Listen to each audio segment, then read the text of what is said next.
Mi nombre es Isabela Morales. Tengo 23 años y hasta hace una semana creía que conocía mi vida. Estudiaba literatura en la Universidad Nacional.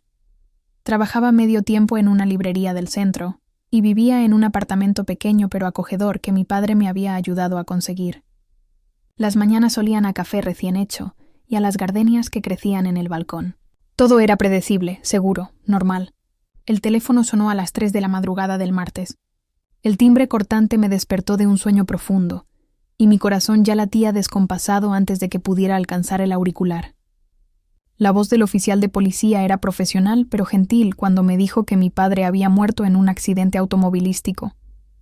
Las palabras se deslizaron sobre mí como agua fría, sin penetrar realmente hasta que colgué el teléfono, y me quedé sentada en la oscuridad, temblando.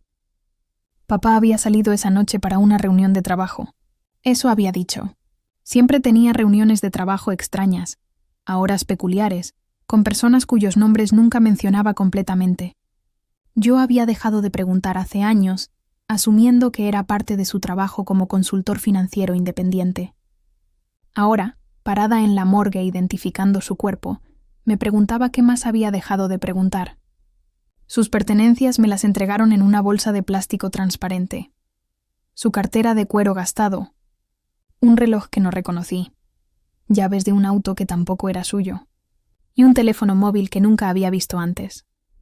El teléfono era pequeño, básico, como esos que usan las personas que no quieren ser rastreadas. Cuando lo encendí esa tarde en mi apartamento, encontré solo números sin nombres y mensajes en clave que no pude descifrar. Pasé los siguientes días organizando el funeral, recibiendo el pésame de vecinos y compañeros de trabajo que hablaban de mi padre, como si hubieran conocido a un hombre completamente diferente del que yo recordaba. Mencionaban viajes que él nunca me había contado, reuniones en lugares que no podía ubicar, una vida entera que parecía haber existido paralela a la que compartía conmigo. El apartamento de papá olía a su colonia habitual, una mezcla de bergamota y cedro, pero también a algo más, ansiedad, tal vez, o miedo. Era un aroma que no había notado antes, pero que ahora impregnaba cada rincón como si las paredes hubieran absorbido sus emociones. Mientras revisaba sus cosas, buscando documentos importantes para el seguro, encontré una caja de zapatos escondida detrás de los libros de contabilidad en su escritorio. Dentro había cartas, muchas cartas, algunas escritas en papel membretado elegante, otras garabateadas a mano en hojas arrancadas de cuadernos baratos. Todas decían esencialmente lo mismo. Mi padre debía dinero. Mucho dinero. Las cifras variaban, pero todas terminaban con advertencias que me helaron la sangre. La más reciente, fechada apenas 2 semanas antes de su muerte, era particularmente específica en sus amenazas. Esa noche no pude dormir. Cada sonido del edificio me sobresaltaba. El ascensor subiendo, pasos en el pasillo, el crujido de las tuberías. Me levanté varias veces a revisar las cerraduras, aunque sabía que estaban bien puestas. Había algo en el aire, una sensación de estar siendo observada, que me erizaba la piel y me mantenía alerta. Al día siguiente, mientras caminaba hacia la universidad, noté por primera vez el auto gris estacionado frente a mi edificio. No habría reparado en él de no ser por el hombre que estaba sentado adentro, leyendo un periódico con demasiada atención, como si fuera un actor interpretando el papel de alguien casual. Cuando pasé junto al auto, pude sentir sus ojos siguiéndome, aunque no levantó la vista del papel. Durante la clase de literatura contemporánea, mi profesor hablaba sobre los arquetipos narrativos, sobre cómo ciertos patrones se repetían en las historias una y otra vez. Mencionó la figura de la doncella en peligro, y yo sentí un escalofrío que no tenía nada que ver con el aire acondicionado del aula. Por primera vez en mi vida, me reconocí en uno de esos arquetipos, y la realización me llenó de un terror primitivo que no sabía cómo manejar. Esa tarde, el mismo auto gris estaba estacionado en una esquina diferente, pero lo suficientemente cerca como para que supiera que me estaba siguiendo. El hombre había cambiado de periódico, pero no de actitud. Cuando llegué a mi apartamento, mis manos temblaron tanto que tardé varios intentos en meter la llave en la cerradura. Una vez adentro, con todos los cerrojos puestos, me senté en el suelo de la cocina abrazando mis rodillas. Las cartas estaban esparcidas sobre la mesa, como pruebas de una vida que nunca había conocido realmente. Mi padre había muerto llevándose sus secretos, pero sus deudas, aparentemente, habían quedado vivas. Y ahora alguien sabía dónde vivía. Pasé la noche organizando las cartas por fecha, tratando de armar una cronología de la doble vida de mi padre. La más antigua databa de 5 años atrás, una nota cortés pero firme solicitando el pago de un préstamo por una cantidad que me pareció razonable. Conforme avanzaba en el tiempo, las cartas se volvían más urgentes, las cantidades más grandes y el tono más amenazante. La textura del papel variaba. Algunas cartas estaban escritas en papel de oficina común, otras en papel caro con membrete grabado. Pero todas compartían cierta formalidad, como si fueran parte de un negocio legítimo. Solo las últimas, escritas en los meses previos a su muerte, tenían un tono genuinamente siniestro. Una en particular mencionaba consecuencias que trascienden lo financiero, una frase que me hizo cerrar los ojos y respirar profundo para controlar las náuseas. El olor a café matutino ya no me consolaba como antes. Cada sorbo me sabía amargo, como si mi paladar hubiera cambiado junto con mi percepción de la realidad. Desde la ventana de mi cocina podía ver la calle, y efectivamente el auto gris había reaparecido. Esta vez había 2 hombres adentro. Uno leía el periódico, el otro hablaba por teléfono. Ninguno de los dos fingía no estar vigilándome. Decidí confrontar a la señora Herrera, mi vecina del piso de abajo. Ella conocía a mi padre desde que yo era niña, y siempre había tenido esa actitud de saber más de lo que decía. Cuando toqué a su puerta, tardó más de lo usual en abrir, y cuando finalmente lo hizo, su rostro mostró una mezcla de compasión y algo que podría haber sido miedo. Su apartamento olía a incienso y a remedios caseros, ese aroma particular de las casas donde viven mujeres mayores que han visto demasiado mundo. Me ofreció té de manzanilla con manos que temblaban ligeramente, y cuando le pregunté directamente sobre los negocios de mi padre, se quedó callada por tanto tiempo que pensé que no iba a responder. Finalmente me dijo que había visto a hombres extraños visitando a papá en los últimos meses. Hombres bien vestidos, pero con algo peligroso en los ojos, que llegaban a horas extrañas y se quedaban poco tiempo. Me contó que una noche había escuchado una discusión fuerte, voces que se elevaban y luego se cortaban abruptamente. Cuando terminó de hablar, me miró con esa expresión que usan los adultos cuando saben que van a destruir la inocencia de un niño. Esa tarde fui al banco donde papá tenía sus cuentas principales. El gerente, un hombre calvo con lentes que me había conocido desde niña, me recibió con una sonrisa que no llegó a sus ojos. Cuando le expliqué la situación y le mostré algunos de los documentos que había encontrado, su expresión cambió completamente. Me dijo que no podía darme detalles específicos, pero que mi padre había cerrado todas sus cuentas 3 meses antes de morir. El sol de la tarde se sentía demasiado caliente sobre mi piel mientras caminaba de regreso a casa, procesando esta información. Si papá había cerrado sus cuentas bancarias, ¿dónde había puesto el dinero? ¿Y por qué había tomado esa decisión tan drástica? Cada respuesta que obtenía solo generaba más preguntas, como si estuviera desenredando una madeja que se volvía más enredada con cada tirón.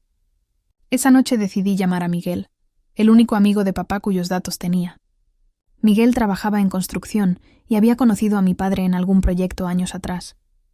Su voz sonó tensa cuando le expliqué quién era, y más tensa aún cuando le conté sobre las cartas. Me dijo que se encontraría conmigo al día siguiente, pero que tenía que ser en un lugar público, concurrido. Nos encontramos en el café del centro comercial más grande de la ciudad. Miguel había envejecido considerablemente desde la última vez que lo vi, como si los últimos meses le hubieran costado años. Se sentó dándole la espalda a la pared, y sus ojos no dejaban de moverse, escaneando constantemente el lugar. El aroma del café comercial se mezclaba con el de su colonia barata, y el sudor nervioso. Me contó que mi padre se había metido con gente muy peligrosa. No eran simples prestamistas. Eran parte de algo más grande, más organizado. Miguel no sabía exactamente qué había pasado, pero había escuchado rumores sobre inversiones fallidas, negocios que habían salido mal, promesas que no se habían cumplido. La cifra que mencionó me dejó sin aliento. Mi padre debía más de $200,000. Cuando le pregunté por qué papá había hecho algo así, Miguel se encogió de hombros con una tristeza profunda. Me dijo que a veces los hombres toman decisiones desesperadas cuando sienten que se están quedando sin opciones, cuando quieren darle a su familia una vida mejor de la que pueden costear. La ironía de que sus buenas intenciones hubieran resultado en esto me golpeó como una bofetada. Antes de irse, Miguel puso su mano sobre la mía. Su piel estaba áspera, callosa por años de trabajo manual, pero su toque era gentil. Me dijo que tuviera mucho cuidado, que esta gente no se olvidaba de las deudas solo porque el deudor hubiera muerto. Sus palabras se quedaron conmigo mucho después de que se fuera, resonando en mi cabeza como una campana fúnebre. Esa noche, mientras revisaba nuevamente las cartas bajo la luz de mi lámpara de escritorio, encontré algo que había pasado por alto antes. En una de las cartas más recientes, escrita a máquina en papel membretado, había una línea que me heló la sangre. Las obligaciones financieras pueden transferirse por herencia o por otros medios. No había firma, solo un sello con una inicial, S. El apartamento se sentía más pequeño que nunca, como si las paredes se hubieran acercado mientras yo no miraba. Cada sonido del exterior me sobresaltaba: el motor de un auto, pasos en la acera, el ladrido distante de un perro. Por primera vez en mi vida, mi propio hogar no se sentía seguro. El golpeo en mi puerta llegó exactamente una semana después de mi conversación con Miguel. No fueron los toques corteses de un vecino o el timbre educado de un visitante esperado. Fueron golpes firmes, autoritarios, que resonaron por todo mi apartamento como martillazos sobre mi tranquilidad. Mi corazón se aceleró instantáneamente, bombeando adrenalina por mis venas mientras me quedé paralizada en el sofá, con el libro de literatura que estaba leyendo temblando entre mis manos. Los golpes se repitieron, más insistentes esta vez. 3 hombres esperaban del otro lado de la mirilla, cuando finalmente me armé de valor para mirar. Vestían trajes oscuros que parecían caros pero llevados sin elegancia, como disfraces que no les quedaban del todo bien. El del centro era más bajo que los otros 2, con el cabello peinado hacia atrás con demasiada gomina y una sonrisa que no llegaba a sus ojos pequeños y calculadores. Cuando abrí la puerta con la cadena puesta, el olor a colonia barata y tabaco se filtró por la rendija. Era un aroma agresivo que me recordó a los bares de mala muerte donde nunca había puesto un pie, lugares que conocía solo por las películas, pero que ahora se materializaban en mi realidad. El hombre del centro habló con voz áspera, como si hubiera pasado años gritando o fumando en exceso. Me dijo que venían por el asunto de mi padre, que había ciertas obligaciones pendientes que ahora me correspondían a mí. Sus palabras se deslizaron por el aire como aceite sucio, dejando una sensación pegajosa en mi mente. Traté de cerrar la puerta, pero uno de los hombres más altos puso su pie en el umbral. El cuero de su zapato era negro y brillante, tan pulido que podía ver mi reflejo distorsionado en él. Me dijo que no fuera maleducada, que solo querían tener una conversación civilizada sobre negocios familiares. Con las manos temblorosas, quité la cadena y les permití entrar. No tenía opción real. Era evidente que iban a entrar de una manera u otra. Se movieron por mi apartamento como si fuera su territorio, tocando mis cosas, evaluando mis pertenencias con miradas que parecían calcular su valor de reventa. El líder se sentó en mi sofá sin invitación, extendiendo sus brazos a lo largo del respaldo como si fuera el dueño del lugar. Los otros 2 permanecieron de pie, flanqueándolo como estatuas amenazantes. El aire se volvió espeso, cargado de una tensión que me dificultaba respirar con normalidad. Me mostraron documentos que confirmaron mis peores temores. Mi padre había firmado acuerdos que transferían su deuda a sus herederos en caso de muerte. La cifra que vi escrita en esos papeles era astronómica: $250,000, con intereses que seguían acumulándose día tras día como una enfermedad que se extendía por mi futuro. El papel se sentía áspero entre mis dedos cuando lo tomé para leerlo más de cerca. La tinta era negra y firme, la letra legal pequeña e intimidante. Mi padre había firmado al pie de cada página con la misma pluma que había usado para ayudarme con mis tareas escolares años atrás. La traición de esa familiaridad me golpeó como una bofetada física. Me dieron exactamente 7 días para conseguir el dinero.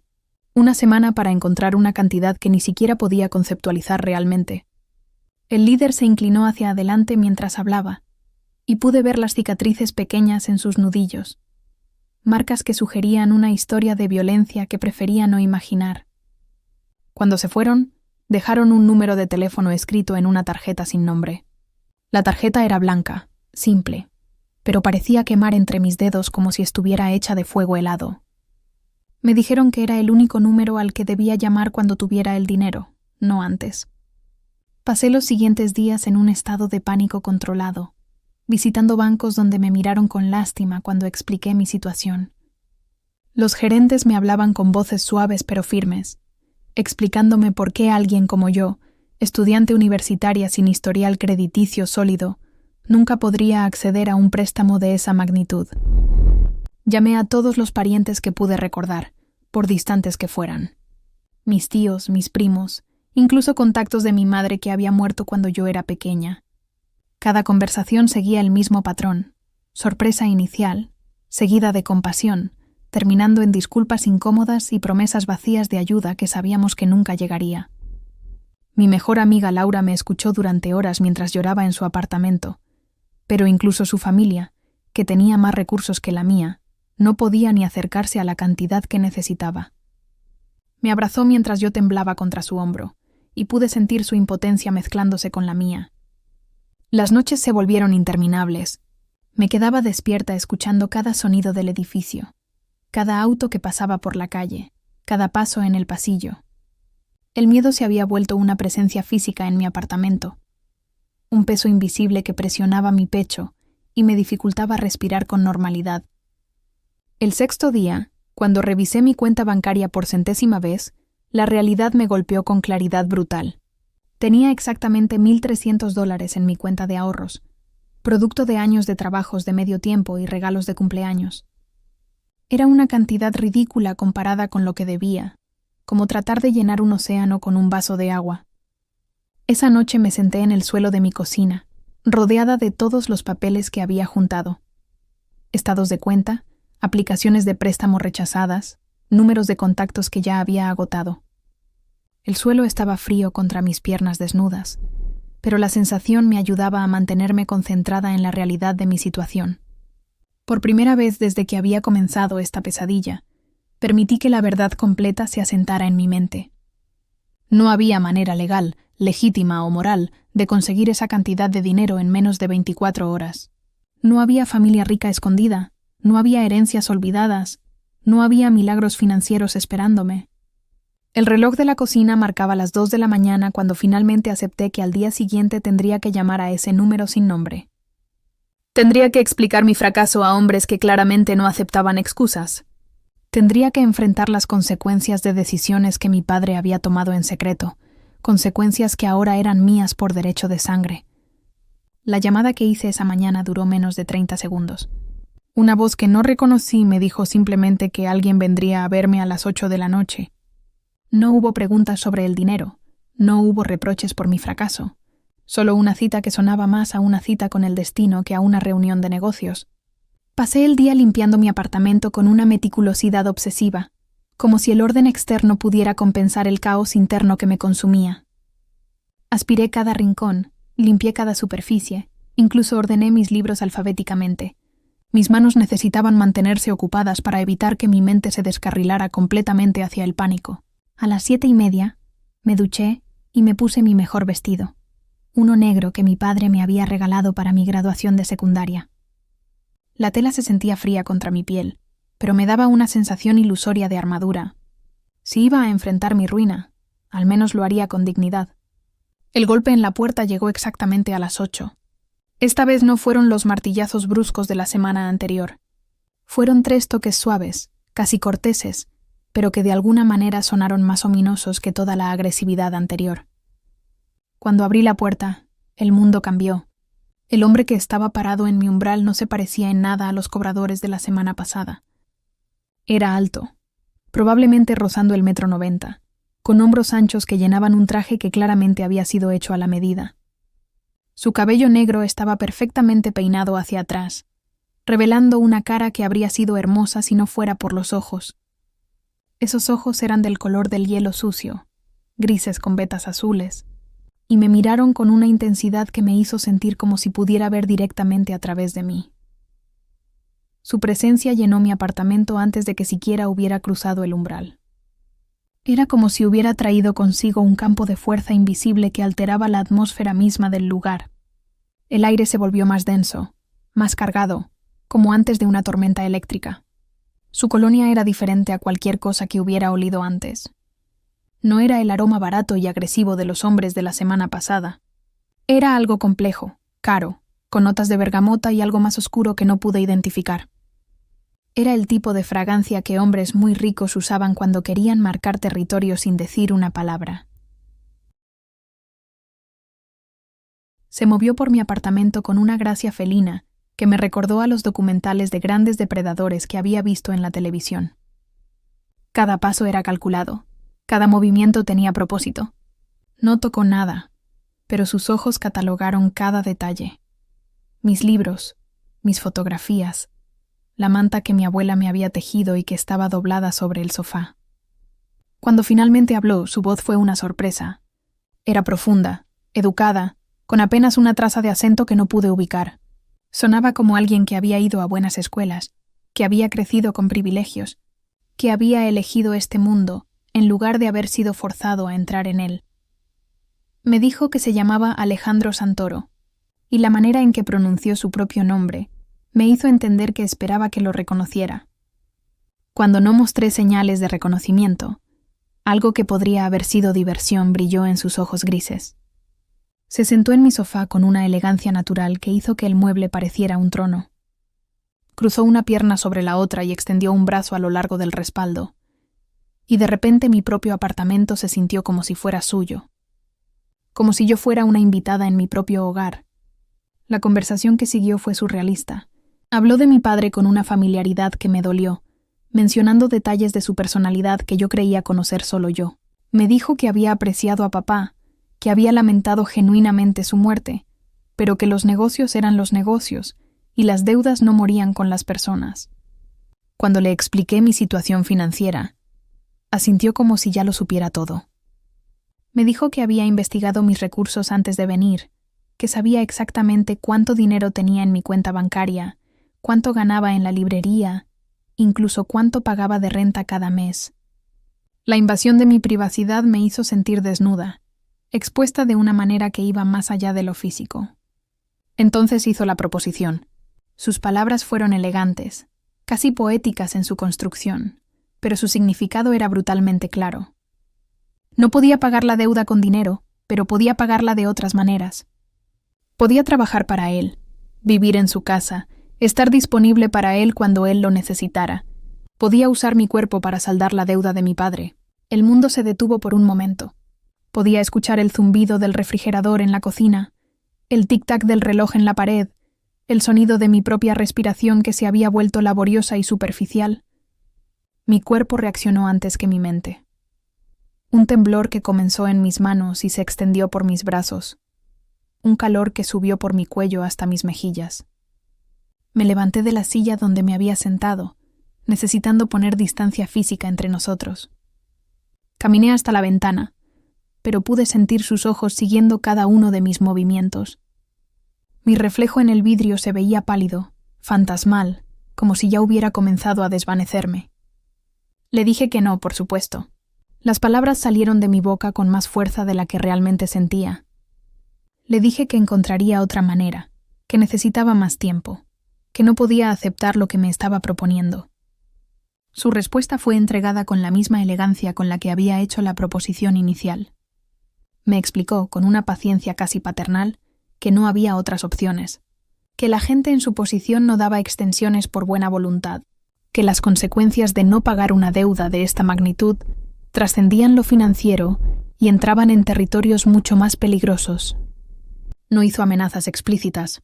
No necesitaba hacerlas.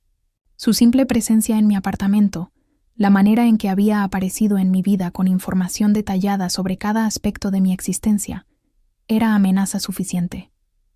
Era como si hubiera envuelto el peligro en seda y me lo hubiera presentado como un regalo.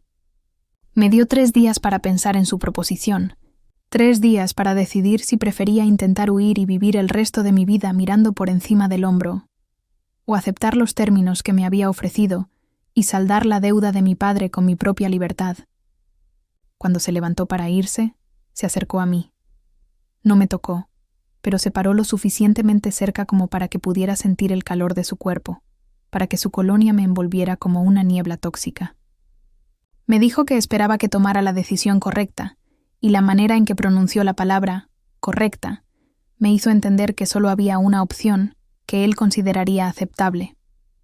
Después de que se fue, me quedé de pie junto a la ventana durante mucho tiempo, viendo las luces de la ciudad que se encendían una por una en la oscuridad. Mi apartamento olía a su colonia, como si hubiera marcado el territorio, como si ya fuera suyo. Pasé las siguientes 72 horas en un estado de limbo mental que nunca había experimentado antes. Era como existir entre dos realidades paralelas, una donde aún era Isabela Morales, estudiante universitaria con un futuro por delante, y otra donde me había convertido en una mercancía para saldar deudas ajenas. La primera noche no dormí en absoluto.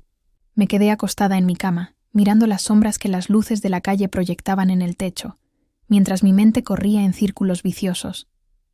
Cada vez que cerraba los ojos, veía esos ojos grises analizándome, evaluándome como si fuera un objeto en una subasta. El recuerdo de su colonia persistía en mi apartamento como un fantasma olfativo que se negaba a desaparecer. Durante el día trataba de mantener mi rutina normal, iba a clases, trabajaba en la librería, fingía interés en conversaciones mundanas con compañeros que no tenían idea de que mi mundo se había desmoronado. Pero todo se sentía irreal, como si estuviera actuando en una obra de teatro en la que había olvidado mis líneas. El segundo día llamé a Laura, mi mejor amiga desde la preparatoria. Nos encontramos en el parque donde solíamos ir cuando éramos adolescentes y teníamos problemas que entonces parecían monumentales. El olor a césped recién cortado y flores primaverales contrastaba cruelmente con la pesadumbre que cargaba en el pecho. Me senté en nuestro banco favorito, el que estaba bajo el roble gigante, y traté de encontrar las palabras para explicar mi situación sin revelar los detalles más sórdidos. Le conté sobre la deuda, sobre los hombres que habían venido a visitarme, sobre la imposibilidad de conseguir el dinero. Pero cuando llegué a la parte de la proposición de Santoro, las palabras se me atascaron en la garganta como piedras. Laura me conocía demasiado bien como para no notar que estaba ocultando algo importante. Sus ojos marrones, siempre tan expresivos, se llenaron de preocupación mientras me observaba luchar con las palabras que no podía pronunciar. Me tomó de las manos, y su piel cálida contrastó con la frialdad que había estado sintiendo desde hace días. Le dije que había recibido una oferta para saldar la deuda, pero que requería sacrificios que no estaba segura de poder hacer. Ella insistió en conocer los detalles, pero yo solo pude negar con la cabeza, sintiendo lágrimas que amenazaban con traicionar mi intento de mantener la compostura. Esa tarde, mientras caminaba sola de regreso a casa, consideré seriamente la posibilidad de huir. Podía tomar mis pocos ahorros, subirme a un autobús y desaparecer en otra ciudad, cambiar mi nombre, comenzar una nueva vida. La idea tenía un atractivo desesperado que me hizo acelerar el paso por un momento, como si ya estuviera corriendo. Pero entonces recordé la manera en que Santoro había hablado de mi padre, cómo sabía detalles íntimos de nuestras vidas que nadie debería conocer. Si podía encontrar esa información sobre nosotros, si tenía los recursos para rastrear cada aspecto de mi existencia, ¿realmente creía que podría esconderme de él por el resto de mi vida? La tercera noche me senté en el suelo de mi cocina, rodeada de fotografías familiares que había sacado de sus marcos. Había algo reconfortante en tocar esas imágenes del pasado, en sentir la textura ligeramente rugosa del papel fotográfico entre mis dedos. Mi infancia se extendía ante mí en pequeños rectángulos de color. Cumpleaños felices, vacaciones familiares, graduaciones escolares. En cada fotografía, mi padre sonreía con esa sonrisa genuina que recordaba tan bien. Había una en particular, tomada cuando yo tenía 10 años, donde estábamos en la playa, y él me había cargado en sus hombros. Nos veíamos tan felices, tan seguros en nuestro pequeño mundo de 2 personas. Me preguntaba cuándo había comenzado todo, cuándo había tomado las primeras decisiones que eventualmente llevarían a este momento. El sonido de la lluvia comenzó a golpear contra mis ventanas. Un tamborileo suave pero persistente que se sincronizó con los latidos de mi corazón. Era una lluvia primaveral, tibia y limpia, pero a mí me sonaba como lágrimas cayendo del cielo. Intenté imaginar cómo sería mi vida si aceptaba la proposición de Santoro. ¿Viviría en una jaula dorada? ¿Me trataría como a una empleada o como a una mascota? ¿Habría momentos de humanidad entre nosotros? ¿O sería solo una transacción fría y calculada? Mi mente se resistía a visualizar los detalles específicos, como si hubiera una parte de mí que todavía se aferraba a la negación. Pero también intenté imaginar las alternativas. Si huía y me encontraban, ¿cuáles serían las consecuencias? Si me negaba rotundamente, ¿qué significaría eso para mi futuro, para mi seguridad, para las pocas personas que me importaban? Las imágenes que surgían de estas especulaciones eran aún más aterradoras que los escenarios de aceptación. El reloj de la cocina marcaba las 2 de la mañana cuando finalmente admití la verdad que había estado evitando durante 3 días. No había una decisión real que tomar. Las circunstancias habían eliminado todas mis opciones excepto una. Mi padre había hipotecado mi futuro sin mi conocimiento, y ahora tenía que pagar por decisiones que nunca había tomado. Me levanté del suelo con las rodillas entumecidas por haber estado sentada tanto tiempo. Caminé hasta el espejo del baño y me miré a mí misma bajo la luz cruda del fluorescente. La mujer que me miraba desde el reflejo ya no era la misma que había sido una semana atrás. Había algo diferente en sus ojos, algo más duro, más resignado. Practiqué decir las palabras en voz alta, susurrándolas primero y luego con más fuerza, hasta que sonaron firmes y decididas. Mi voz se escuchaba extraña en el silencio del apartamento, como si perteneciera a otra persona. A las 8 de la mañana, marqué el número que Santoro había dejado. El teléfono sonó solo una vez antes de que una voz masculina respondiera. No era la voz de Santoro, sino la de alguien más joven, probablemente uno de sus empleados. Le dije que tenía una respuesta para el señor Santoro. El hombre me dijo que alguien vendría por mí esa tarde a las 6. No me preguntó cuál era mi respuesta. Aparentemente mi llamada ya la había comunicado. Pasé el resto del día empacando una pequeña maleta con ropa y artículos personales básicos. No sabía cuánto tiempo estaría fuera, o si alguna vez regresaría a este apartamento que había sido mi refugio durante los últimos años. Cada objeto que decidía llevar o dejar se sentía como una pequeña muerte, como si estuviera desmantelando mi identidad pieza por pieza. Cuando llegaron por mí, no era el mismo auto que había estado vigilándome. Era un sedán negro y elegante que parecía recién lavado. El conductor era un hombre mayor, vestido como un chofer profesional, que me trató con una cortesía distante pero respetuosa. Mientras el auto se alejaba de mi edificio, miré por la ventana trasera viendo cómo mi vida anterior se hacía más pequeña hasta desaparecer completamente. El sol se estaba poniendo, tiñendo el cielo de naranja y púrpura, y me pregunté si volvería a ver atardeceres desde la seguridad de mi propio hogar. La mansión de Santoro se alzaba frente a mí como algo salido de una película que nunca había querido ver. Era una estructura imponente de piedra y vidrio que dominaba una colina en las afueras de la ciudad, rodeada por jardines perfectamente mantenidos que parecían demasiado simétricos para ser reales. Las luces doradas que emanaban de sus ventanas le daban un resplandor cálido que contrastaba brutalmente con el frío que sentía en el estómago. El chófer detuvo el auto frente a una entrada principal que parecía haber sido diseñada para intimidar. 2 columnas de mármol flanqueaban puertas de madera maciza que fácilmente medían 3 metros de altura. Cuando salí del vehículo, el aire nocturno me golpeó con una mezcla de aromas: jazmín de los jardines, humedad de una fuente cercana, y algo más sutil que tardé en identificar como incienso caro. Un hombre vestido de traje me esperaba en la entrada. Era mayor, con cabello gris perfectamente peinado y la postura erguida de alguien acostumbrado a la autoridad. Me saludó con una inclinación cortés de cabeza y se presentó como García, el mayordomo de la casa. Su voz tenía un acento español sutil y una calidez profesional que de alguna manera me hizo sentir aún más fuera de lugar. Me condujo a través de un vestíbulo que me robó el aliento a pesar de mis circunstancias. El techo se extendía hacia arriba en una bóveda decorada con frescos que probablemente habían costado más que la casa donde había crecido. Una escalinata curvada de mármol blanco se elevaba hacia el segundo piso, tan elegante que parecía flotar en el aire. Mis pasos resonaron contra el piso de mármol mientras seguía a García. El sonido amplificado por la altura del techo hasta convertirse en un eco que me recordaba constantemente mi presencia en este lugar que no me pertenecía. Cada superficie brillaba con un pulido perfecto. Cada detalle había sido cuidadosamente curado para proyectar poder y riqueza. García me explicó, con la misma cortesía distante, que el señor Santoro me recibiría después de que me hubiera instalado en mis habitaciones. La palabra habitaciones en plural me sorprendió. Había esperado algo más parecido a una celda o una habitación de servicio, pero cuando abrió las puertas de lo que serían mis aposentos, descubrí una suite que era más grande que todo mi apartamento. La habitación principal estaba decorada en tonos crema y dorado, con muebles antiguos que parecían piezas de museo. Una cama de 4 postes dominaba el espacio, cubierta con sábanas que se veían tan suaves como nubes. Había un área de estar con sofás de terciopelo, una chimenea de mármol y ventanas francesas que daban a los jardines. El baño conectado era aún más impresionante.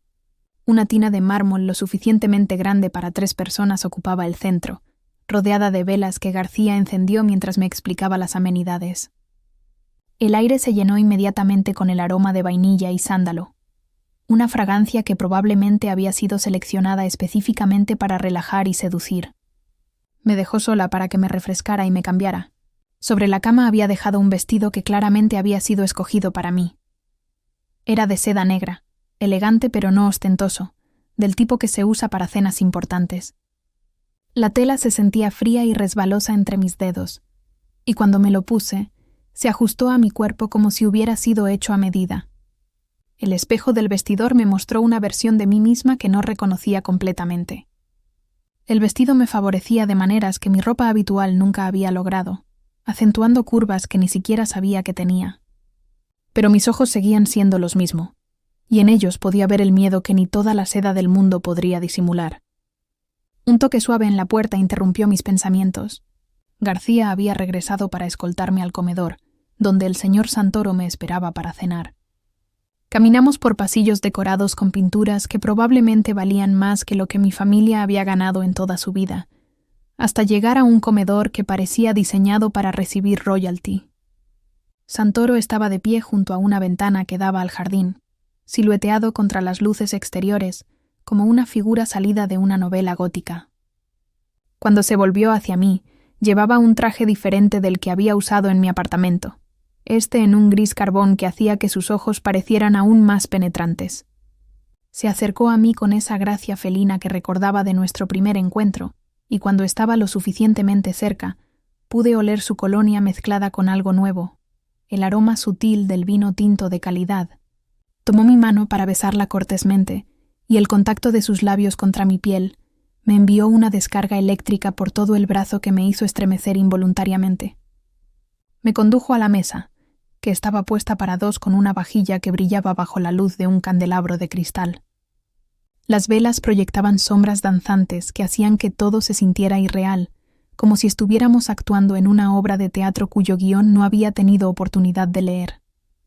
La cena transcurrió en un silencio tenso interrumpido ocasionalmente por comentarios corteses sobre la comida, que estaba preparada por un chef que claramente entendía su arte.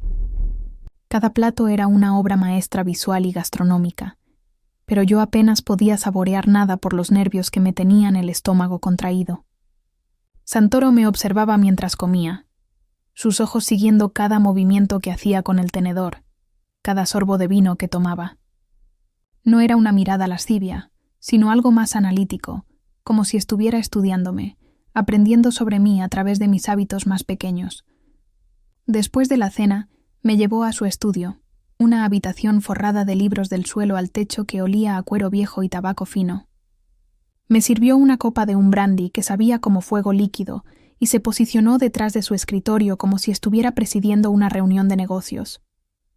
Con voz tranquila pero autoritaria, me explicó las reglas de mi nueva existencia. Viviría en la mansión, tendría acceso a casi todas las áreas, excepto su oficina privada y el ala este donde vivían algunos de sus asociados más cercanos. Podría usar la biblioteca, los jardines, la piscina. Me proporcionaría ropa, comida, todo lo que necesitara para estar cómoda. A cambio, estaría disponible para él cuando me necesitara, para acompañarlo a eventos sociales, para cenar juntos, para proporcionar compañía cuando la solicitara. Sus palabras eran cuidadosamente elegidas, pero el subtexto era claro. Mi cuerpo era ahora parte de los términos del acuerdo. Cuando terminó de hablar, se levantó y caminó hacia mí. Mi pulso se aceleró involuntariamente cuando se detuvo justo frente a mi silla, lo suficientemente cerca como para que pudiera sentir el calor que irradiaba su cuerpo. Levantó una mano y tocó mi mejilla con una suavidad que contrastaba con la dureza de sus ojos. Me dijo que esta noche podía descansar, adaptarme a mi nuevo hogar. Pero mañana comenzaría oficialmente mi nueva vida como parte de su mundo. Su pulgar acarició mi pómulo con una intimidad que me hizo cerrar los ojos involuntariamente, y cuando los abrí, él estaba sonriendo con una expresión que no pude descifrar completamente. García me escoltó de regreso a mis habitaciones, donde encontré que habían colocado flores frescas en los floreros y habían preparado la cama para la noche. Cuando finalmente me quedé sola, me senté en el borde de esa cama suntuosa y traté de procesar lo que había comenzado oficialmente. Mi vida como la propiedad de Alejandro Santoro. Mi primera semana en la mansión Santoro transcurrió como una danza cuidadosamente coreografiada entre la supervivencia y la adaptación. Cada mañana me despertaba en esa cama suntuosa que se había vuelto familiar, pero nunca completamente mía, envuelta en sábanas de seda que olían a lavanda francesa y a la soledad que había comenzado a permear mis días. La rutina que emergió era tan lujosa como era restrictiva. Desayunaba sola en un pequeño salón matutino donde los rayos del sol se filtraban a través de cortinas de encaje, creando patrones dorados sobre la mesa de caoba pulida. García aparecía silenciosamente para servirme café colombiano recién molido, tan aromático que llenaba toda la habitación con su fragancia rica y terrosa. Las mañanas las pasaba explorando los terrenos de la propiedad, siempre consciente de los guardias discretos que mantenían distancia pero nunca perdían de vista mi ubicación. Los jardines eran espectaculares, diseñados por alguien que entendía tanto de botánica como de belleza. Había rosas que parecían demasiado perfectas para ser reales, fuentes que creaban una sinfonía constante de agua corriente y senderos de grava que crujían suavemente bajo mis pies mientras caminaba. Durante estas caminatas, comencé a notar los detalles más sutiles del mundo en el que ahora habitaba. Los jardineros que trabajaban en silencio, evitando mi mirada cuando pasaba cerca. Las cámaras de seguridad discretamente ubicadas entre las ramas de los árboles. El personal de limpieza que se movía por la mansión como fantasmas, apareciendo y desapareciendo sin hacer ruido, dejando solo el aroma limpio de productos de limpieza caros y flores frescas. Santoro mantenía horarios que gradualmente comencé a memorizar. Se levantaba antes del amanecer. Podía escuchar el sonido distante de su ducha desde mi habitación, seguido por el aroma de su café y el murmullo bajo de conversaciones telefónicas en su oficina. Durante el día desaparecía en reuniones misteriosas, dejándome sola con mis pensamientos y la libertad condicional de explorar mi prisión dorada. Las tardes eran diferentes. Él regresaba con una energía diferente, más intensa, como un depredador que había pasado el día cazando y ahora regresaba a su territorio. Cenábamos juntos en el comedor formal, conversaciones que se habían vuelto menos tensas pero nunca completamente relajadas. Me hacía preguntas sobre mi día, sobre los libros que leía de su biblioteca, sobre mis opiniones de temas que parecían casuales, pero que sospechaba eran evaluaciones cuidadosamente diseñadas. Una tarde, mientras leía en el jardín bajo la sombra de un roble centenario, lo descubrí observándome desde una ventana del segundo piso. Cuando levanté la vista, no se molestó en fingir que no me había estado mirando. Simplemente asintió con una sonrisa que no pude interpretar y desapareció de la ventana, dejándome con la piel erizada y el corazón acelerado. Esa noche, después de cenar, me pidió que lo acompañara a su estudio. La habitación estaba iluminada solo por la chimenea y unas pocas lámparas, creando un ambiente íntimo que me puso inmediatamente en alerta.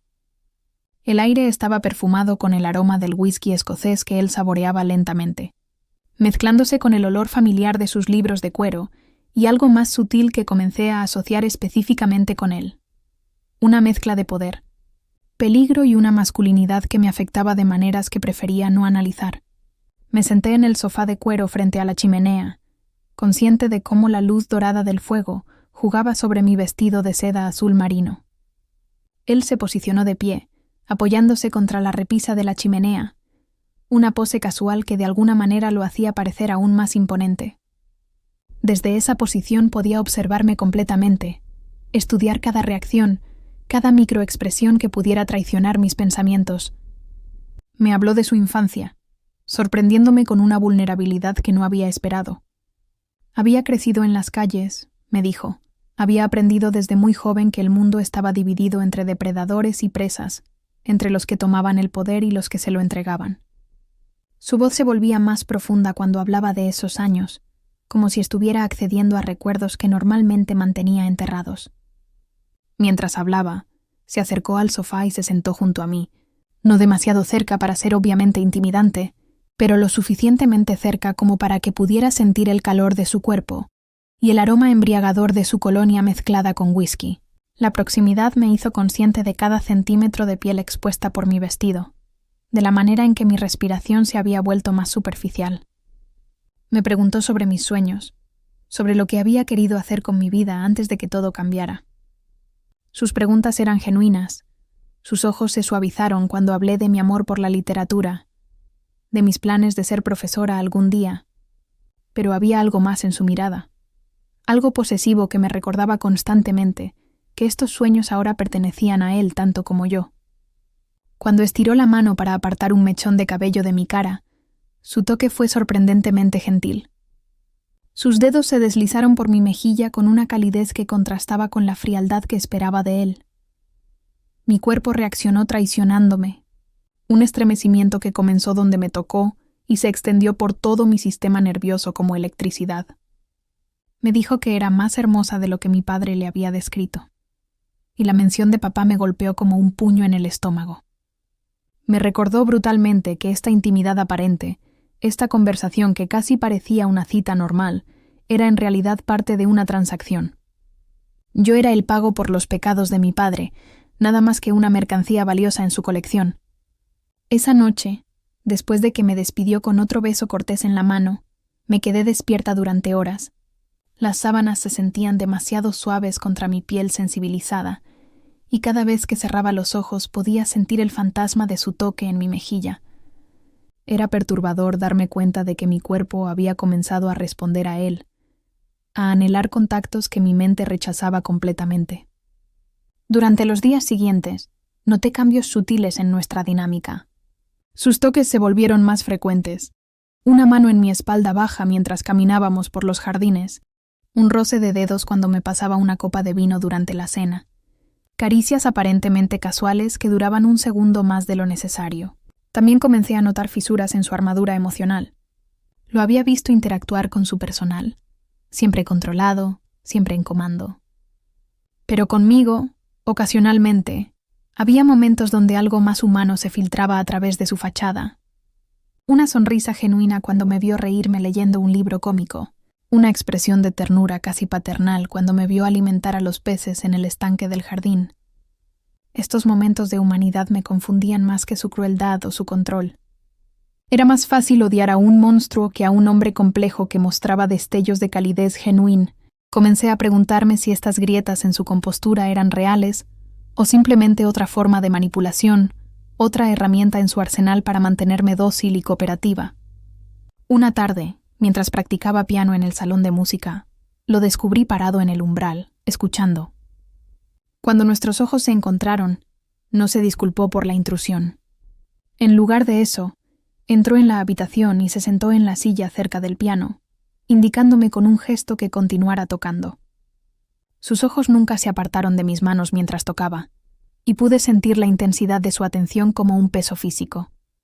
Cuando terminé la pieza, aplaudió lentamente, y el sonido resonó en la habitación silenciosa como un presagio de cambios por venir. El descubrimiento llegó por accidente, como la mayoría de las verdades que cambian vidas para siempre. Había estado en la mansión durante casi 3 semanas cuando García me pidió que llevara algunos documentos al estudio de Santoro. Él había salido temprano esa mañana para una reunión que, según había mencionado casualmente durante el desayuno, lo mantendría ocupado hasta bien entrada la tarde. El estudio olía intensamente a él esa mañana, su colonia masculina mezclada con el aroma del café que había tomado antes de partir, y algo más sutil, el olor residual del cuero de los libros que había estado consultando la noche anterior. La habitación se sentía íntima incluso en su ausencia, como si su presencia hubiera quedado impregnada en cada superficie. Mientras colocaba los documentos sobre su escritorio, mi manga se enganchó en el borde de un cajón que estaba ligeramente abierto. Cuando traté de liberarme, el cajón se abrió completamente, revelando un contenido que me hizo detenerme en seco. Entre los documentos oficiales y las carpetas de negocios, había una fotografía que reconocí inmediatamente. Mi padre y yo en mi graduación de preparatoria, la misma foto que tenía enmarcada en mi apartamento. Con manos temblorosas, saqué la fotografía y la sostuve contra la luz de la ventana. No era una copia, era la original, la misma que había desaparecido de mi apartamento días después de la muerte de papá. En la parte posterior, con la letra familiar de mi padre, estaba escrita una dedicatoria que me heló la sangre, para Alejandro, mi socio y amigo. Espero que cuides de ella como prometiste, Ricardo. El mundo se tambaleó a mi alrededor.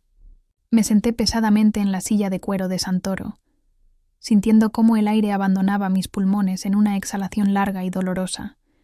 Mi padre no había sido simplemente un deudor desesperado. Había sido socio de Santoro, y aparentemente me había entregado a él mucho antes de su muerte. Seguí buscando en el cajón con una urgencia desesperada, mis dedos temblando mientras revisaba documentos que comenzaron a pintar un cuadro completamente diferente de la vida de mi padre. Había contratos fechados años atrás, acuerdos de sociedad en negocios que nunca había mencionado, transferencias de dinero que sugerían una relación mucho más compleja de lo que jamás había imaginado. Encontré una carta escrita por mi padre apenas 2 meses antes de su muerte. La letra era apurada, nerviosa, muy diferente de su caligrafía usual.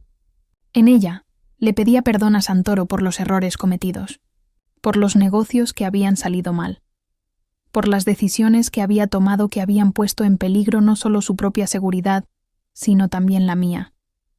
Al final, había una línea que me dejó sin aliento. Si algo me sucede, por favor, cumple tu promesa de protegerla. Ella es todo lo que tengo en este mundo. El sonido de pasos en el pasillo me sobresaltó, haciéndome meter apresuradamente los documentos de vuelta en el cajón. Pero era solo Rosa, una de las empleadas de limpieza, que pasaba con su carrito susurrando una canción en español que flotaba por el aire como un lamento melancólico. Esa tarde, durante la cena, estudié a Santoro con nuevos ojos.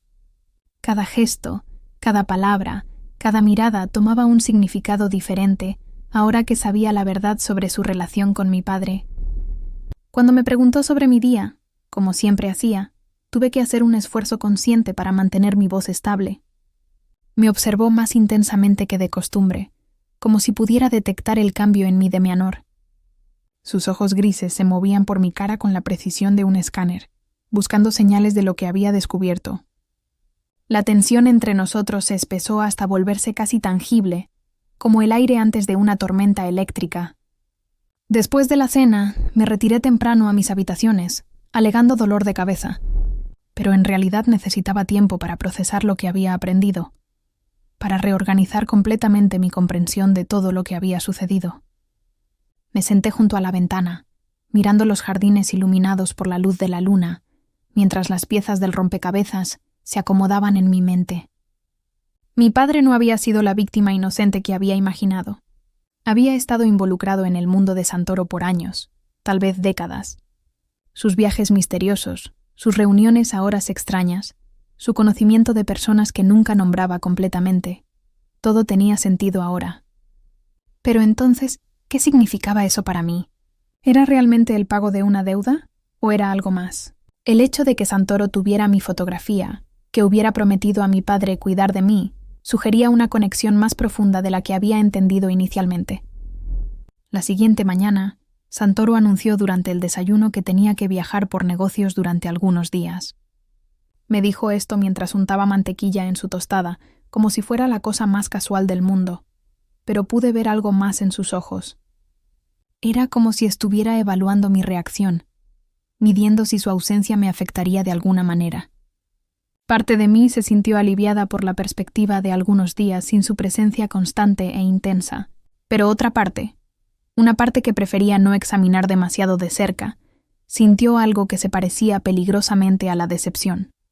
Durante los 3 días que estuvo fuera, aproveché mi libertad relativa para explorar más profundamente la mansión.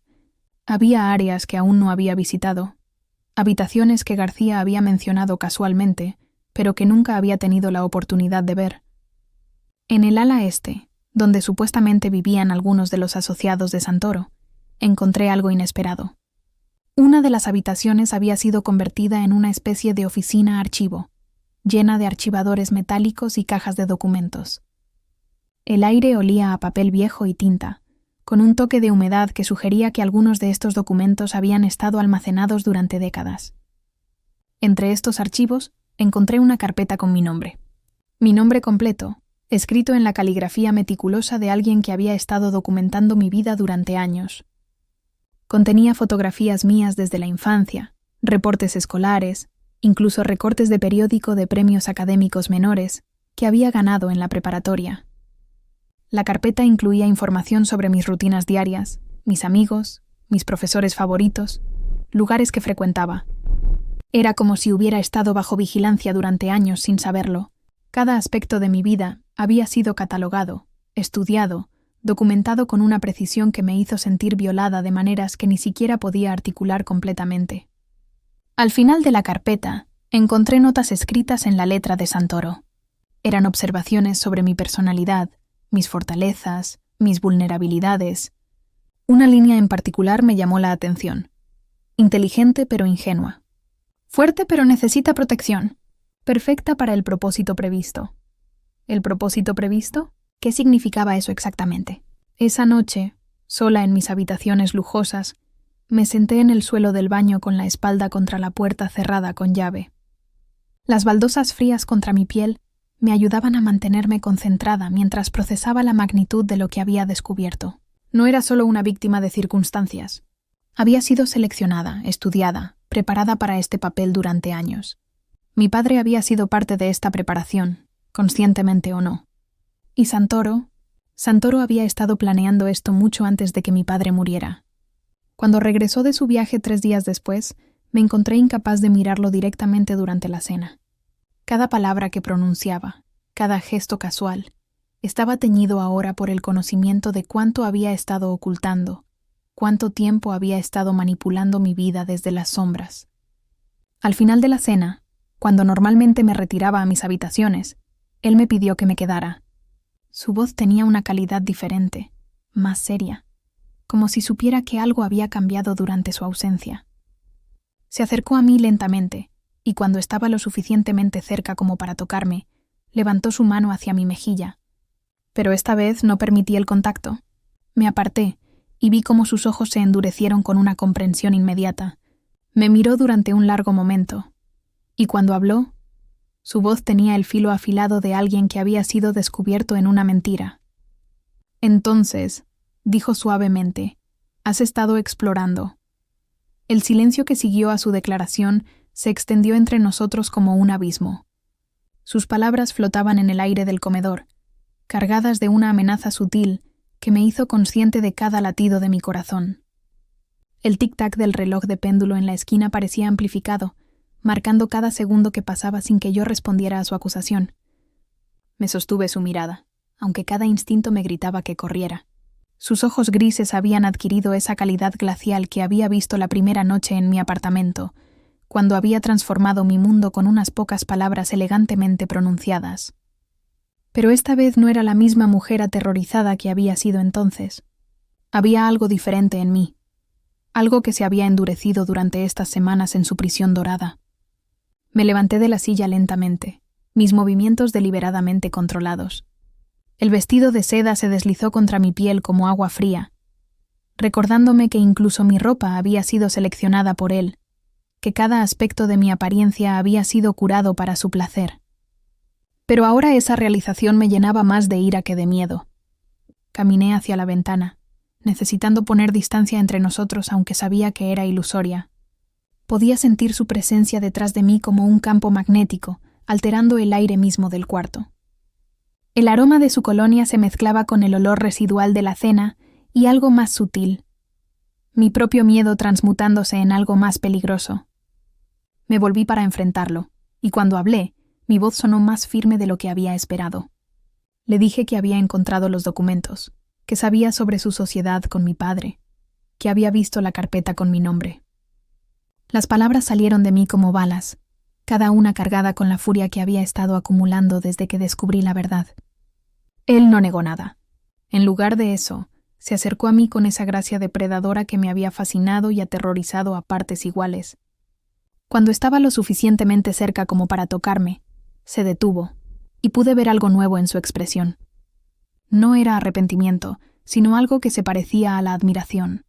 Me dijo que había esperado que eventualmente descubriera la verdad, que mi inteligencia había sido una de las razones por las que mi padre había estado tan ansioso de asegurar mi protección.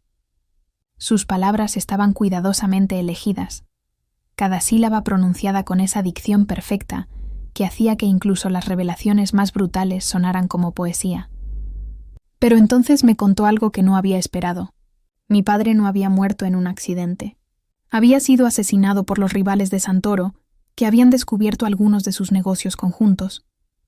El accidente automovilístico había sido cuidadosamente orquestado para parecer accidental, pero había sido un mensaje dirigido tanto a mi padre como a Santoro. El mundo se inclinó a mi alrededor. Me agarré del borde de la mesa para mantener el equilibrio, sintiendo cómo la porcelana fina se volvía resbaladiza bajo mis palmas sudorosas. Todo lo que había creído sobre la muerte de mi padre se desmoronó en un instante, reemplazado por una verdad aún más dolorosa y compleja. Santoro continuó hablando, su voz adquiriendo un tono más suave, casi consolador. Me explicó que traerme a su casa no había sido solo una manera de cobrar una deuda, sino una forma de protegerme de los mismos enemigos que habían matado a mi padre. Que su carpeta con mi información había sido parte de un plan de contingencia que él y papá habían desarrollado durante años. Me senté pesadamente en la silla más cercana, procesando esta nueva información. Las implicaciones se desenrollaban en mi mente como una madeja enredada. Si los enemigos de Santoro habían matado a mi padre, entonces yo también estaba en peligro. Su proposición no había sido solo chantaje. Había sido genuinamente la única opción que me mantenía viva. Pero incluso mientras procesaba esta revelación, una parte de mí se resistía a aceptar su narrativa completamente. Había aprendido en estas semanas que Santoro era un maestro manipulador, capaz de presentar incluso las verdades más crueles de manera que sirvieran a sus propósitos. ¿Cuánto de lo que me estaba diciendo era real? ¿Y cuánto era otra capa de control psicológico? Esa noche, después de retirarme a mis habitaciones con más preguntas que respuestas, encontré algo inesperado. Alguien había deslizado un sobre bajo mi puerta. Dentro había una fotografía que me heló la sangre. Era yo saliendo de la universidad 3 días antes de la muerte de mi padre. Pero no estaba sola en la imagen. En el fondo, apenas visible, había un hombre con una cámara de largo alcance apuntando en mi dirección. Al reverso de la fotografía había una nota escrita a mano. Tu padre no fue el único vigilado. Cuidado en quien confías.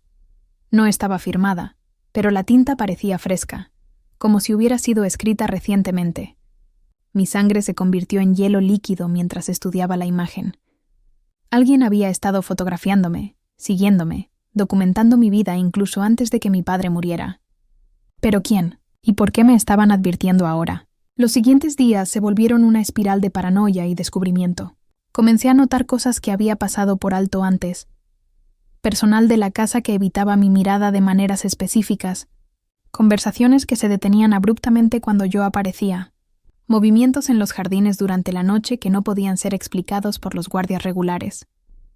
Una tarde, mientras Santoro estaba en otra de sus misteriosas reuniones de negocios, decidí arriesgarme. Me acerqué a Rosa, la empleada de limpieza que siempre había sido amable conmigo, y le pregunté directamente si había notado algo extraño en la casa últimamente. Su reacción me confirmó que había dado en el blanco. Se puso pálida, miró nerviosamente a su alrededor, y luego me susurró que había escuchado a algunos de los hombres de Santoro hablando sobre problemas con otros grupos, sobre alguien dentro de la organización que estaba filtrando información. Esa noche, durante la cena, observé a Santoro con nuevos ojos. Parecía más tenso de lo usual, sus movimientos ligeramente menos fluidos, como si estuviera llevando un peso invisible. Cuando le pregunté sobre su día, su respuesta fue más evasiva que de costumbre, y noté que sus ojos no se encontraron con los míos tanto como solía hacer. Después de la cena, en lugar de retirarme inmediatamente, le dije que quería hablar con él. Algo en mi tono debe haberle alertado sobre mi estado mental, porque su postura se enderezó inmediatamente, como un depredador que había detectado una amenaza potencial. Saqué la fotografía de mi bolsillo y la puse sobre la mesa entre nosotros. El cambio en su expresión fue instantáneo y revelador. Sorpresa genuina, seguida rápidamente por una ira fría que hizo que el aire de la habitación se sintiera súbitamente más denso. Tomó la fotografía con dedos que, noté, temblaban casi imperceptiblemente. La estudió durante un momento que se sintió como una eternidad, y cuando levantó la vista hacia mí, había algo en sus ojos que nunca había visto antes: vulnerabilidad real, mezclada con un miedo que parecía ir más allá de la preocupación por su propia seguridad. Me dijo, con una voz más baja de lo usual, que había estado esperando que algo así apareciera, que había tenido sospechas sobre filtraciones en su organización durante semanas, pero que no había podido identificar la fuente.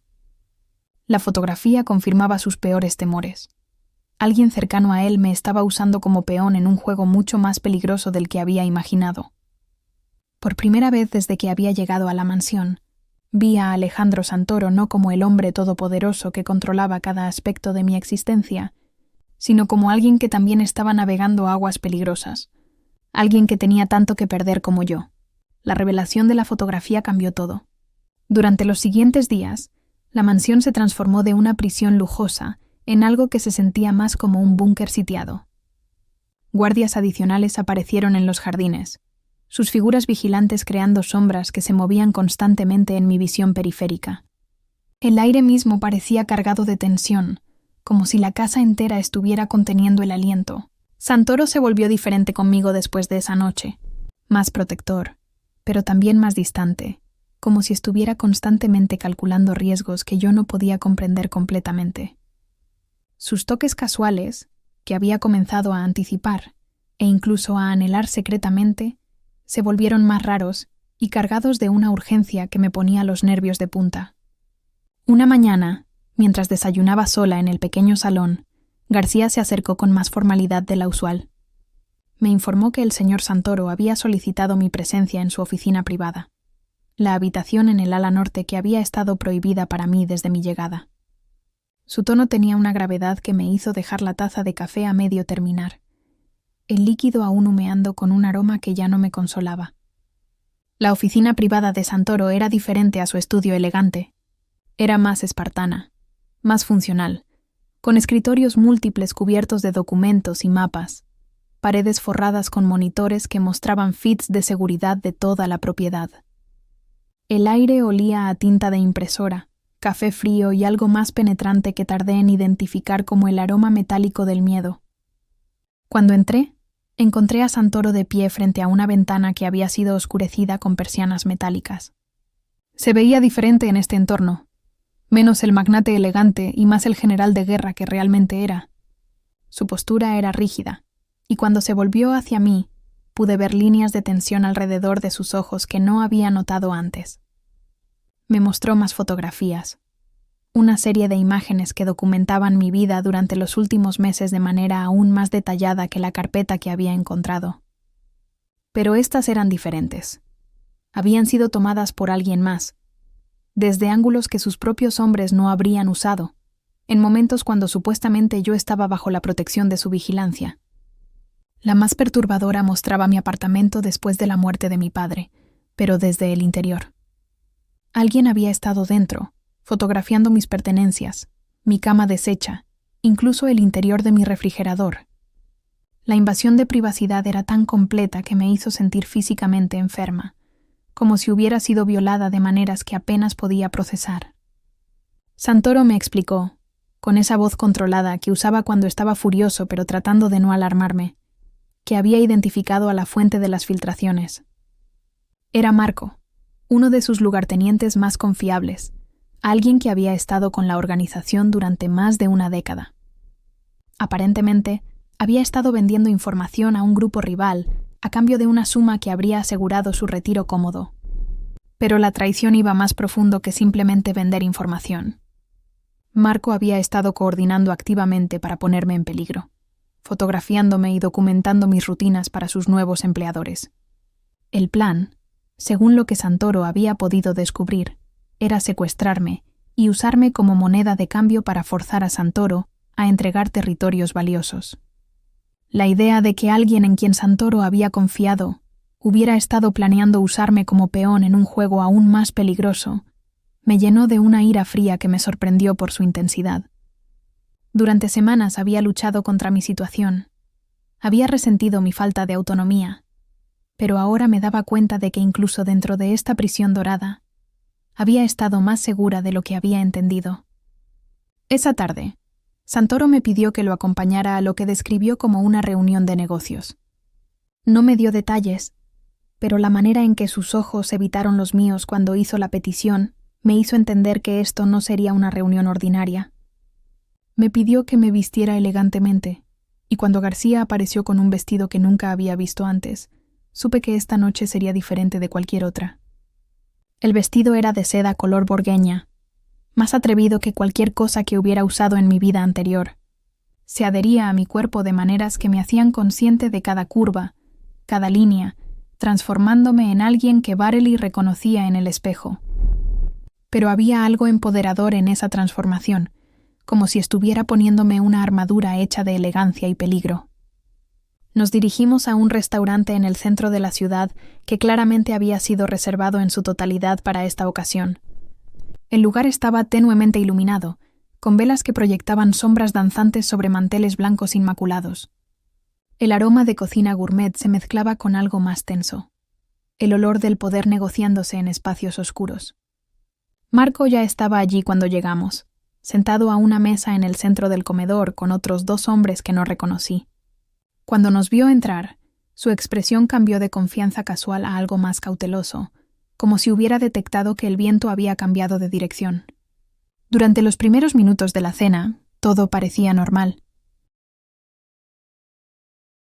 Conversación educada sobre negocios, referencias oblicuas a territorios y operaciones que yo no comprendía completamente.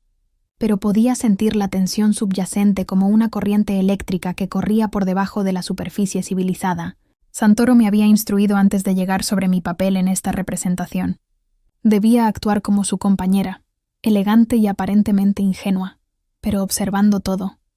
Me había dado un pequeño dispositivo de grabación discretamente oculto en mi clutch, y había memorizado señales específicas que usaríamos para comunicarnos silenciosamente.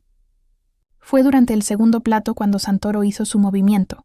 Con voz casual, mencionó las fotografías que había recibido, describiendo detalles que solo Marco podría haber conocido.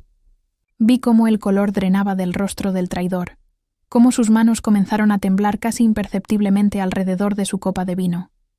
Marco trató de mantener su compostura, pero era evidente que sabía que había sido descubierto. Sus 2 acompañantes, que aparentemente no habían estado completamente informados sobre la situación, comenzaron a parecer incómodos, sus ojos moviéndose nerviosamente entre Santoro y su anfitrión. Lo que siguió fue una masterclass en intimidación psicológica. Santoro nunca levantó la voz, nunca hizo amenazas explícitas, pero sistemáticamente destruyó cada excusa que Marco intentó ofrecer. Presentó evidencia fotográfica, grabaciones de conversaciones, transferencias bancarias que pintaban un cuadro innegable de traición. Durante todo esto, yo permanecí sentada junto a Santoro, aparentemente concentrada en mi cena, pero internamente fascinada y aterrorizada por la demostración de poder que estaba presenciando. Era como ver a un maestro cirujano trabajar, cada corte preciso y calculado para causar el máximo daño con la mínima fuerza aparente. Cuando la evidencia fue presentada completamente, Marco se quebró, no dramáticamente, sino con una especie de colapso silencioso que fue aún más perturbador de presenciar. Sus hombros se hundieron, su respiración se volvió laboriosa, y cuando habló, su voz era apenas un susurro cargado de derrota. Confesó todo, las fotografías, los planes de secuestro, los pagos que había recibido, pero también reveló algo que me heló la sangre. El plan había evolucionado más allá del secuestro simple. Sus nuevos empleadores habían decidido que yo era demasiado complicada de mantener viva, que sería más fácil simplemente eliminarme después de usar mi muerte para enviar un mensaje a Santoro. La sala se volvió completamente silenciosa excepto por el sonido de mi propia respiración, que se había vuelto superficial y rápida. Mi pulso se aceleró hasta el punto donde podía sentir mi corazón golpeando contra mis costillas, como un pájaro enjaulado tratando de escapar. Santoro se levantó de la mesa con movimientos fluidos que contrastaban con la violencia que pude ver ardiendo en sus ojos. Se acercó a Marco, y cuando puso una mano en el hombro del traidor, pude ver cómo el hombre se encogió como si hubiera sido tocado por fuego. Con voz que sonaba como terciopelo sobre acero, Santoro le dijo a Marco que tendría hasta el amanecer para desaparecer de la ciudad. Que si alguna vez lo volvía a ver, o si cualquier daño me llegaba a mí como resultado de sus acciones, las consecuencias serían tan creativas como permanentes. Cuando salimos del restaurante, mis piernas temblaban tanto que Santoro tuvo que sostenerme del brazo.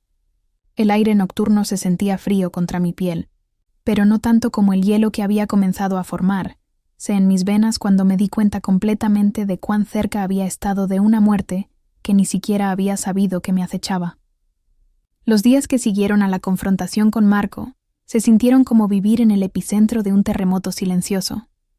La mansión se había transformado nuevamente, esta vez en algo que se parecía más a una fortaleza en estado de alerta máximo. Guardias armados patrullaban los jardines las 24 horas, y el sonido constante de sus pasos sobre la grava se había convertido en la banda sonora de mi nueva realidad. Santoro había cambiado también, pero de maneras más sutiles y perturbadoras.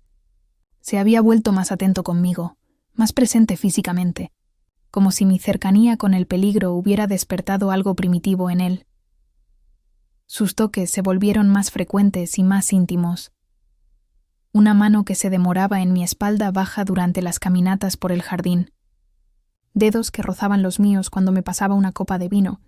Miradas que duraban lo suficiente para hacer que mi piel se calentara involuntariamente. Una noche, aproximadamente una semana después del incidente en el restaurante, me llamó a su estudio después de la cena. El aire de la habitación estaba cargado con el aroma del brandy caro que había estado bebiendo, y algo más complejo que había comenzado a asociar con momentos de alta tensión. El olor metálico de decisiones importantes siendo tomadas.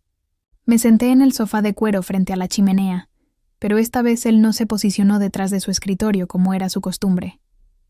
En lugar de eso, se sentó junto a mí, lo suficientemente cerca como para que pudiera sentir el calor de su cuerpo irradiando a través del espacio entre nosotros. La proximidad me hizo consciente de cada centímetro de piel expuesta por mi vestido, de la manera en que mi respiración se había vuelto más superficial sin mi permiso consciente. Me dijo que había recibido confirmación de que Marco había huido de la ciudad, pero que la amenaza contra mí no había desaparecido completamente. Sus antiguos empleadores estaban frustrados por la pérdida de su activo interno y habían comenzado a explorar otras opciones para llegar hasta él a través de mí. La manera en que pronunció estas palabras, con esa calma controlada que había aprendido a asociar con su ira más peligrosa, me hizo estremecer. Pero entonces me contó algo que no había esperado. Había llegado el momento de negociar los términos finales de mi situación. La deuda original de mi padre había sido técnicamente saldada a través de mi presencia en su casa durante estos meses. Sin embargo, dadas las nuevas circunstancias, mi seguridad seguía dependiendo de mantenerme bajo su protección.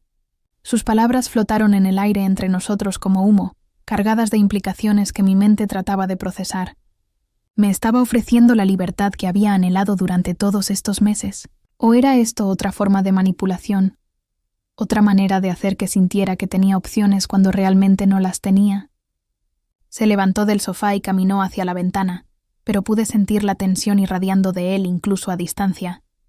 Cuando habló nuevamente, su voz tenía una calidad diferente, más vulnerable de lo que le había escuchado jamás. Me dijo que durante estos meses había llegado a valorar mi compañía de maneras que no había anticipado, que mi presencia en su vida se había vuelto algo más que una simple transacción comercial. Mi corazón comenzó a latir más rápido, no solo por miedo, sino por algo más complejo que prefería no analizar demasiado profundamente. Durante estas semanas, había comenzado a notar aspectos de él que complicaban mi comprensión de nuestra dinámica. Momentos de ternura genuina, destellos de humor, una inteligencia que iba más allá de la simple astucia criminal. Se volvió hacia mí, y en la luz dorada de la chimenea se veía diferentes, menos como el depredador implacable que había conocido inicialmente, y más como un hombre que había encontrado algo que no sabía que estaba buscando. Cuando habló, sus palabras me golpearon con la fuerza de una revelación inesperada. Me dijo que me amaba, que en algún momento durante estos meses de convivencia forzada, había comenzado a experimentar algo que había pensado que era incapaz de sentir, que la idea de dejarme ir, incluso si era lo correcto, le causaba un dolor físico que no había experimentado desde la infancia. El mundo pareció detenerse por un momento. El tic-tac del reloj en la repisa se volvió ensordecedor, y pude escuchar mi propia respiración como si estuviera amplificada. Sus palabras rebotaron en mi mente, tratando de encontrar un lugar donde asentarse entre todo el resentimiento y la confusión que había acumulado durante estos meses. Parte de mí quiso reírse de la cruel ironía de la situación. El hombre que me había comprado como pago por las deudas de mi padre, ahora me decía que me amaba. Pero otra parte, una parte que había estado creciendo silenciosamente durante semanas, reconoció que había algo real en sus palabras, algo que resonaba con los sentimientos complicados que había estado desarrollando hacia él. Me levanté del sofá con piernas que se sentían como si estuvieran hechas de agua, y caminé hacia donde él estaba parado. La distancia entre nosotros se sentía como un abismo que había que cruzar, cargado de meses de tensión sexual no resuelta y emociones que ninguno de los dos había estado dispuesto a examinar demasiado de cerca. Cuando estuve lo suficientemente cerca como para tocarlo, levanté mi mano hacia su mejilla. Su piel estaba cálida bajo mi palma, y pude sentir la tensión en su mandíbula mientras luchaba por mantener su compostura. Sus ojos se cerraron por un momento, como si mi toque fuera tanto placer como dolor. Le dije, con una voz que apenas reconocí como mía, que también había comenzado a sentir algo por él, que odiarme a mí misma por ello no había impedido que sucediera, que durante las noches largas y solitarias en mi suite lujosa, había comenzado a extrañar su presencia cuando se ausentaba por negocios. Sus ojos se abrieron al escuchar mi confesión, y vi algo en ellos que nunca había visto antes. Esperanza mezclada con una vulnerabilidad que me hizo entender cuánto le había costado admitir sus sentimientos. Sin decir una palabra, levantó sus manos hacia mi cara, enmarcándola con una delicadeza que contrastaba brutalmente con la fuerza que sabía que poseía. El beso que siguió fue diferente a cualquier contacto físico que habíamos compartido antes. No había nada de transaccional en él, nada de los juegos de poder que habían definido nuestra relación hasta este momento. Era puro y desesperado y cargado con meses de deseo reprimido que finalmente había encontrado una salida. Cuando nos separamos, ambos estábamos respirando pesadamente. El aire entre nosotros se había transformado completamente, cargado ahora con posibilidades que ninguno de los dos había estado dispuesto a considerar antes. Pero incluso en medio de esta intimidad nueva, una parte de mí sabía que nada había sido realmente resuelto. Me propuso algo que no había esperado: matrimonio. No como una transacción comercial o una manera de mantenerme cautiva, sino como una sociedad real entre iguales. Me dijo que podía darme todo lo que quisiera: educación, viajes, la libertad de perseguir mis propios intereses, incluso la opción de alejarme si alguna vez decidía que no podía vivir en su mundo. Sus palabras colgaron en el aire como una promesa y una amenaza al mismo tiempo. Sabía que casarme con él significaría aceptar completamente su mundo, con todos los peligros y complicaciones morales que eso implicaba. Pero también sabía que rechazar su propuesta podría significar perder la única protección real que tenía contra las fuerzas que aún querían usarme para dañarlo. Esa noche, después de decirle que necesitaba tiempo para considerar su propuesta, me quedé despierta hasta el amanecer. Me senté junto a la ventana de mi habitación, mirando los jardines bañados por la luz de la luna, mientras procesaba la magnitud de la decisión que tenía que tomar. Por primera vez desde que había llegado a esta mansión, realmente tenía una elección que hacer. No era una elección fácil, y ninguna de las opciones me garantizaba la vida simple y segura que había imaginado para mí misma antes de que todo cambiara.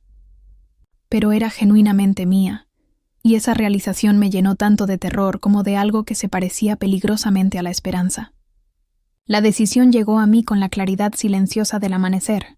Me desperté en mi cama de seda, envuelta en sábanas que ya no se sentían como lujos robados, sino como comodidades que había comenzado a considerar mías por derecho.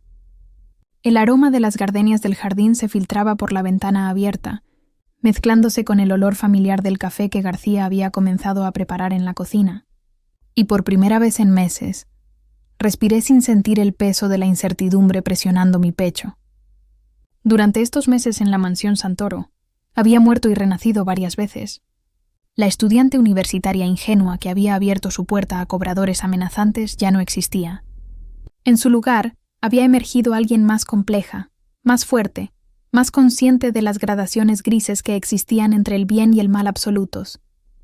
Era una transformación que había pagado con lágrimas, miedo y la pérdida gradual de ilusiones que había creído fundamentales para mi identidad. Esa mañana me vestí con cuidado especial. Elegí un vestido blanco que Santoro me había comprado semanas atrás pero que nunca había usado, algo en seda pura que se sentía como agua contra mi piel. Mientras me miraba en el espejo del vestidor, vi a una mujer que reconocía pero que había cambiado de maneras que iban mucho más profundo que la superficie. Mis ojos tenían una dureza nueva, una comprensión del mundo que solo venía de haber sobrevivido a pruebas que habían derribado las versiones más débiles de mí misma. Encontré a Santoro en su estudio, parado frente a la ventana con una taza de café que humeaba suavemente en el aire matutino. No se volvió cuando entré, pero pude ver la tensión en sus hombros, la manera en que sus dedos se aferraban a la taza como si fuera un ancla en una tormenta. Había estado esperando mi decisión, y la espera había cobrado su precio incluso en alguien tan controlado como él. Me acerqué hasta quedar junto a él frente a la ventana, mirando los jardines donde había aprendido a encontrar momentos de paz, incluso en medio del caos de mi nueva realidad.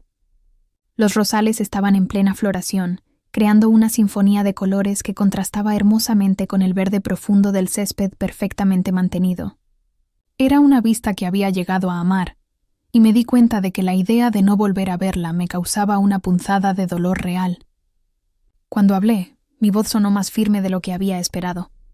Le dije que aceptaba su propuesta, pero no porque no tuviera otras opciones. La aceptaba porque había llegado a entender que el amor real, el tipo de amor que trasciende las circunstancias y sobrevive a las complicaciones morales, era demasiado raro como para rechazarlo cuando aparecía, incluso en las formas más imperfectas.